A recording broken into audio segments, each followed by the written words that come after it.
From Los Angeles to a worldwide audience, this is Boaz Power TV, where we take your life to the next level. Now, internationally known speaker and author, here's Boaz. Hi, welcome to the Power Show. You are part of the Power Nation, and I'm so glad you're here. Because here we help you improve your attitude, your relationships, your finances, and your career as we take your life to the next level. This is episode number 193 of Boaz Power TV, and I call this one, What I'm Going Through is Very Small. Many major events of the past few years in the United States have reminded me that whatever is going on in my life is very small when compared to what other people have gone through. As with all of us, I've had some big victories and some big losses in my life. During the times when things went bad, I remember feeling as if no one else could possibly be going through such difficulties. Haven't we all thought that at some point? Well, when I was in high school in Oklahoma, an evening newscaster on the most popular rock and roll radio station in Tulsa, getting fired from that job because I wasn't good enough was devastating. When I almost died 3 times in my life in a car accident, going into cardiac arrest when a heart condition was discovered, and during open heart surgery, when the anesthesiologist accidentally cut my carotid artery, I wondered how many people have gone through such incidents. When I spent what seemed to me like a fortune many years ago producing a television infomercial for a very productive money management program that I created, viewers did not respond at all because it actually took some homework to improve their financial lives. They wanted an easy solution, and I found a very hard reality. I was devastated when that didn't work. When I was running a San Diego company a few years ago, when the owner took out a fortune to buy a very expensive home, I once again thought that my problems were bigger than so many people when that company went out of business. I was forced to reinvent myself and my career. I was taught that it's not what happens. It's how we react that is important. Act, don't react. But it's how we react at that moment that makes all the difference in the world. Something that seems like a very bad point in our lives can sometimes be a blessing in disguise, or it can be a wake-up call for us to learn more, to make another effort to do better.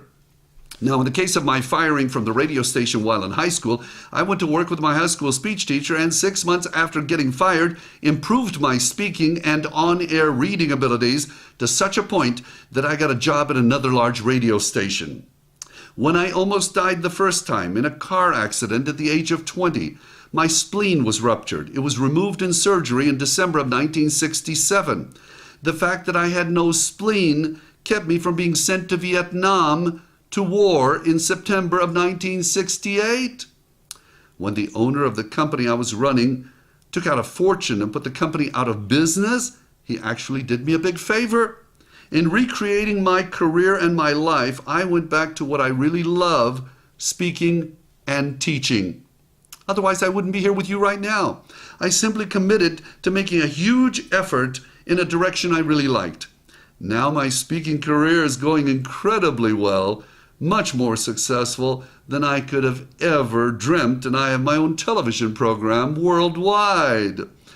When I was in New York City some time back to conduct high-performance seminars for groups of CEOs, one of my events was only a couple of blocks away from Ground Zero, the site of the former World Trade Center towers.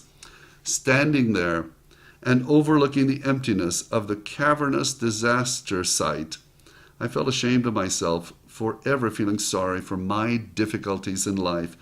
When you combine what happened there on 9/11 with the catastrophic effects of Hurricane Katrina on the Gulf Coast, those events certainly put a lot of things in perspective.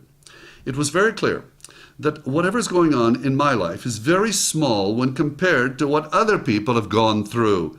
I committed to showing more appreciation for what I do have rather than resenting what has gone wrong. Now, if you want to get a glaring wake-up call, do the following exercise. Write down the names of the people you love the most and the things you are most proud of in your life. Then imagine if all of that was suddenly taken away from you. Now imagine that your previous life was suddenly returned to you. How would you feel? I'm speaking to me as much as I'm speaking to you when I say, let's be grateful for what we have, and in difficult moments, realize that there's usually someone else who's going through a tougher time. So here's the affirmation for this episode of Boaz Power TV. You may want to write it down. I minimize my challenges, take action, and appreciate what is good in my life. I minimize my challenges, take action, and appreciate what is good in my life.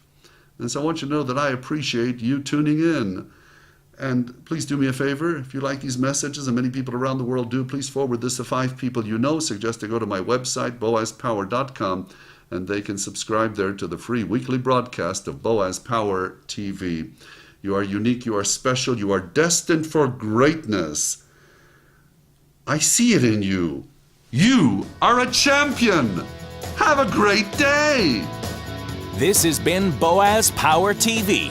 To comment, see other episodes, or to subscribe to this free broadcast, go to our blog at boazpower.com.